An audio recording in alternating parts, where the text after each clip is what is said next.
Hey everybody, it's Angie and welcome to Hot and Flashy. In today's video, I was going to talk about my diet and exercise routine to stay fit and to reduce belly fat over the age of 50, and in my case over the age of 55. So I'm 56 now, I'll be 57 in about 2 weeks. When I'm standing in line at the grocery store and I'm looking at the magazines, I notice that every headline is about belly fat. So it would seem that we are obsessed with belly fat and getting rid of belly fat. So the topic of this video comes up every year right after I do my summer lookbook, in which I'm showing bathing suits and shorts and things, and you get the whole 360-degree view of me from head to toe. And so people leave me the loveliest compliments, so thanks so much, about my toned arms or about my flat belly or about how I just generally manage to be fit and thinner at my age.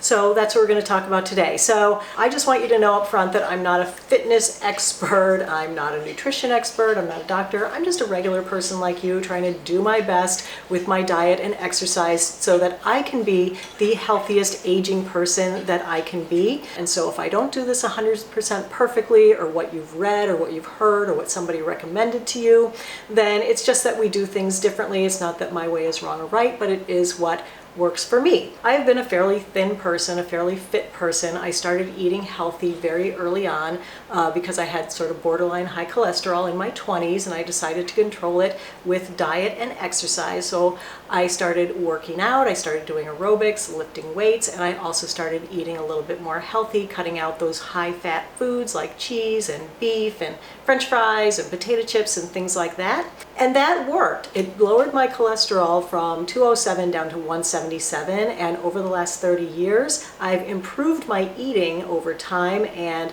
my cholesterol has gotten lower and lower. But I gotta say that a couple of years ago, when I finally finished menopause, things started to change.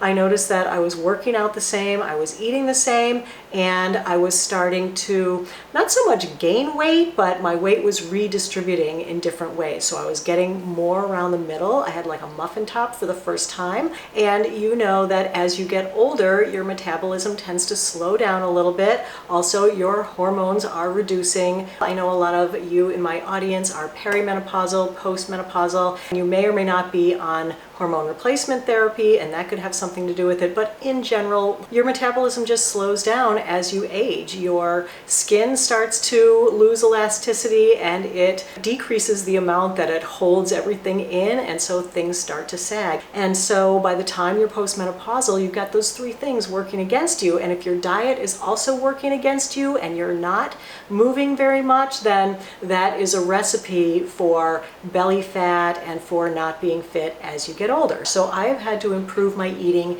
even more than what I showed you a few years ago. I feel like I'm eating smarter now than I was before, and so that has helped a lot. And where I had a little like belly that sticks out here, now it's flat again. So the way I've changed my diet is that I've lowered a lot of the sugars, where before I probably had maybe around 75 to 100 grams of sugar in my diet. Now I'm down below 50. I'm about 28 grams of sugar in my diet per day, and I'm really happy with that. And I gotta say that that was the biggest change in helping with the belly fat. I think the best way to cut a lot of sugars out of your diet is just to stay away from reduced fat and reduced calorie foods and beverages, because when they reduce the fat, when they reduce the calories, they tend to add in more sugars. It's better to kind of reduce your soda intake, reduce your intake of processed foods, start switching away from anything that's white, like white rice, regular white pasta, white bread, switch over to a wheat bread, preferably something with like a lot of grains and crunchy bits in it that are fibrous, and really high fiber helps a lot with your diet and with keeping the belly fat away. I'm not buying white rice anymore, and I'm not buying white pasta anymore. For pasta, I'll get like a brown rice udon, or I'll get a quinoa pasta. Where a couple of years ago when I showed you what I eat in the day, I had been eating a regular cereal in the morning and it had like 13 grams of sugar. Then I switched over to this guy because I do still like cereal in the morning. I definitely am not like want to cook eggs in the morning or do anything like that. I just want to pour a quick bowl of cereal. So I eat this one, which is Heritage Flakes, and this has 5 grams of protein, and it has 5 grams of sugars. So I cut out 8 grams of sugar with this. And then the other thing that I do is I take this out and I put it in a big mixing bowl and I add nuts to it. So I'll mix in like raw walnuts or raw almonds, never the roasted salted ones. I mix in raw sunflower seeds. I mix in raw pepitas. I add as many nuts and as many seeds to my diet as I can possibly get. So I add them to my boxed cereal in the morning. I add them to my salad that I eat at lunch. So I take all these same things and I put them on my salad every day. I do like to have a carb with my lunch that keeps me fuller for the rest of the afternoon, so I do have a slice of toast. Currently, the toast that I'm loving is this Wegmans Marathon bread. This has 4 grams of fiber and only 2 grams of sugar. Beans are so good for you.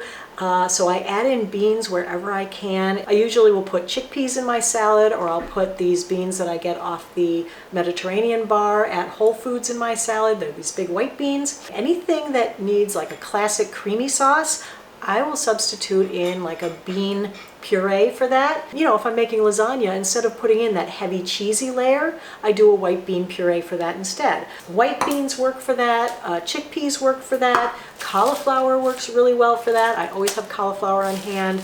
I have a really good recipe on my blog that is a tofu recipe with cauliflower and black and white rice in a like rice bowl thing that's really good, so that's a delicious one. I don't really eat potatoes anymore. Instead, I eat sweet potatoes. They're so much better for you than regular potatoes. Not that there's anything wrong with potatoes, but another thing that I cut out were coffee shop drinks. Oh my gosh, those things are loaded with sugar. You go to Starbucks and you get one of those drinks like a caramel macchiato with the whipped cream and the drizzle and everything. That is a sugar bomb, and that is going to put the weight on around the middle like crazy.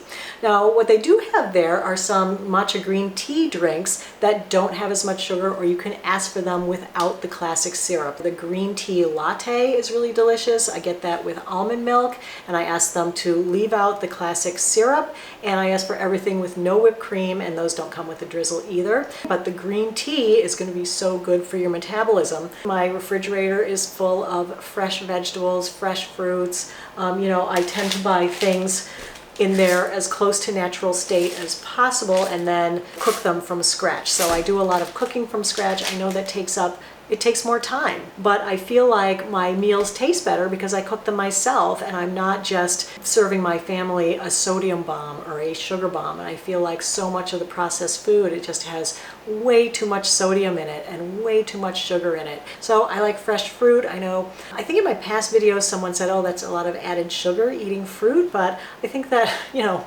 sugar in fruit is okay because it also comes packed with antioxidants, with fiber, with a lot of water and other good things in there. So I still think that fruit's good and an apple a day is good. I'm not a vegan, I'm not a vegetarian. I do eat animal protein, mainly in the form of fish and poultry. More fish now than poultry. That's another change that I've made. I used to have probably chicken things maybe 3 nights a week and fish 2 nights a week. So now I'm doing more like vegetarian twice a week, fish 3 times a week, we're up to 5, and then I'll have chicken like twice a week.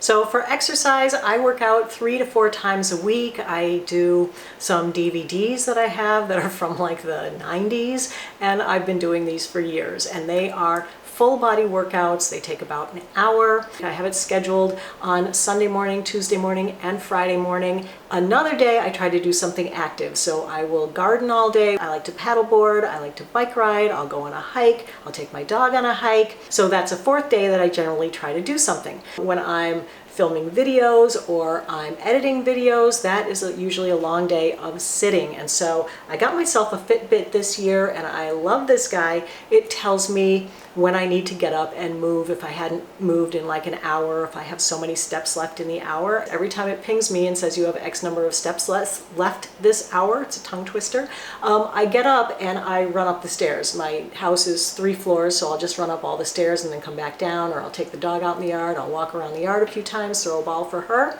just to get in some steps. I try to get in 5,000 to 10,000 steps a day, but you know, some days it's hard. Some days I get in under 5,000, some days I get in 22,000. You know, it all depends. For me, that works. For other people, it might not work. You may need a personal trainer. You may need to join a gym. You may need to take Pilates. You may need to find a buddy who wants to walk with you.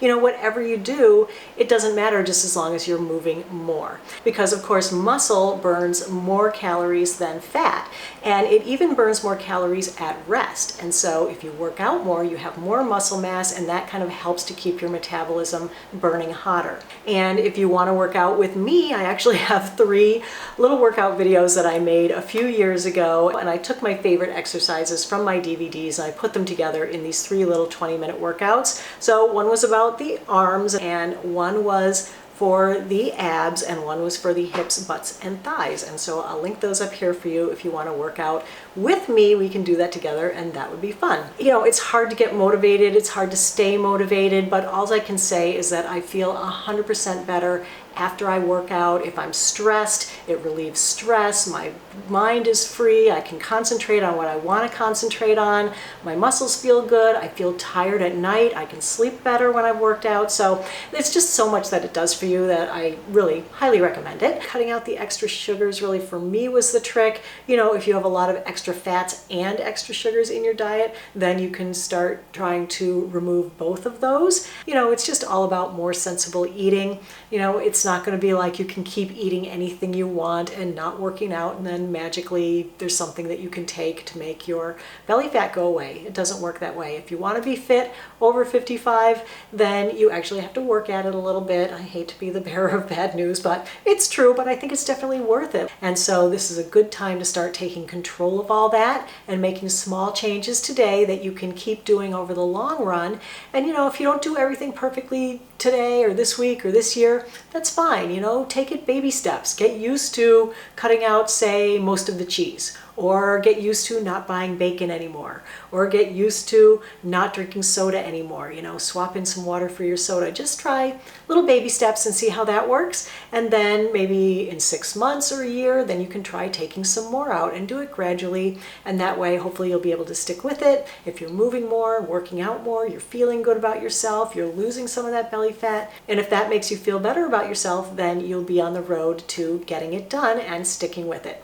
So that's it for today's video, everybody. I sure hope you found it helpful and informative. If you did, don't forget to give the video a thumbs up and subscribe to my channel. And of course, hit the notification bell while you're down there. As always, I thank you so much for your time and really appreciate you watching. So have a great day, and I will see you in the next video. Take care, everybody. Bye-bye.